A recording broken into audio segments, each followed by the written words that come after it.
ये waitress tray लेकर जा रही थी, तभी गलती से वो एक कस्टमर से टकरा गई। गुस्से में उस आदमी ने अपनी न्यू खरीदी हुई लॉटरी टिकट उस पर फेंक दी। वेट्रेस शॉक हो गई जब उसने देखा कि वो टिकट $1 अरब की जैकपॉट विनर है। वो तुरंत अपनी विनिंग क्लेम करने के लिए लॉटरी शॉप गई। शॉप ओनर ने उसे देख के सोचा कि कोई छोटी रकम की टिकट होगी, लेकिन जैसे ही उसने टिकट देखा वो भी दंग रह गया। वेट्रेस ने फौरन टिकट वापस लिया और सोचा कि अब उसके पास इतना पैसा है कि वो अपने बेटे के लिए एक घर खरीद सकती है। वो खुशी खुशी एक देसी मुर्गी लेकर अपने न्यूली मैरिड बेटे से मिलने पहुंची, लेकिन जब दरवाजा खुला उसकी बहू ने उसे भिखारी समझ लिया। वेट्रेस ने बताया कि वो उसकी सास है और ये मुर्गी उसके लिए लेकर आई है। बहू डर गई और मुर्गी जमीन पर फेंक दी। बहू ने यहाँ तक कह दिया कि शादी के बाद ही सास उन पर बोझ बनने आई है। इतने में बेटा भी आ गया, लेकिन उसने भी माँ को अंदर नहीं आने दिया और दरवाजा बंद कर दिया। वेट्रेस उसे बताना चाहती थी कि उसने $1 अरब जीते हैं, लेकिन बेटा मानने को तैयार ही नहीं था। उसने कहा, अगर तेरे पास इतना पैसा है तो तू घर क्यों नहीं खरीद पाई? बेटे को ये भी नहीं पता था कि उसकी माँ ने जो बोरा उसे दिया था उसमें पूरा कैश भरा हुआ था। जैसे ही बेटा अंदर गया, बहू ने उसे थप्पड़ मार दिया और बोली कि उसमें इतनी हिम्मत कैसे हुई कि अपनी माँ को शहर ले आया। उसने कहा कि यहाँ तो घर लेने के लिए भी लोन लेना पड़ता है। ये सारी बातें माँ बाहर खड़ी होकर सुन रही थी। फिर वो सीधा शहर के सबसे लग्जरी विला वाले एरिया में गई। बिना कुछ बोले उसने $1-1 करोड़ का विला खरीदने का फैसला कर लिया। ये सुनकर सेल्स मैनेजर पहले तो हंसने लगा, लेकिन जब डील पक्की हुई तो उसने स्टाफ को प्रॉपर्टी डीड तैयार करने और वेलकम सेरेमनी अरेंज करने को कह दिया। साथ में उसे एक गाड़ी भी फ्री में दी गई। तभी वो लड़का अपनी वाइफ को लेकर उसी रेसिडेंशियल एरिया में घर देखने आया। अंदर आते ही उसके एक कलीग ने कहा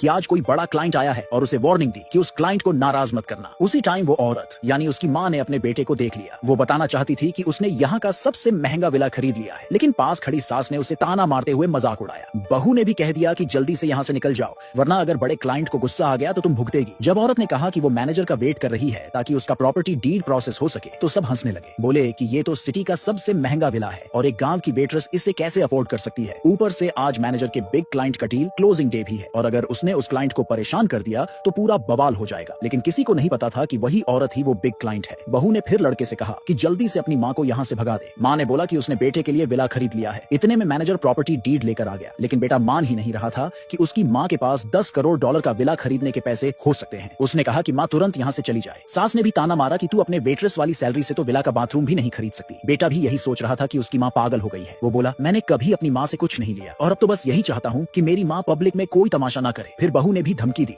कि अगर इस चक्कर में उनका कोई झगड़ा हो गया या बड़े क्लाइंट को बुरा लग गया तो वो उसे डिवोर्स दे देगी। ये सुनकर बेटा तुरंत माँ को समझाने लगा कि वो चली जाए। औरत ने देख लिया कि उसकी बहू तो बस पैसों की भूखी है और बड़ों की इज्जत करना नहीं जानती। उसने बेटे से कहा कि ऐसी बीवी रखने का कोई फायदा नहीं और अब जब उसके पास $10 अरब हैं तो उससे शादी करने को बहुत सी लड़कियां तैयार हो जाएंगी। लेकिन बेटा माँ की बातों को बकवास समझता रहा और बहू को डांटने पर उसे डांटने लगा। उसे नहीं पता था कि दूसरी तरफ मैनेजर प्रॉपर्टी डीड लेकर उसे देने ही वाला था। बेटा बार बार अपनी माँ को गरीब और झूठी समझता रहा, लेकिन बहुत जल्द उसे अपने बिहेवियर पर पछतावा होने वाला था।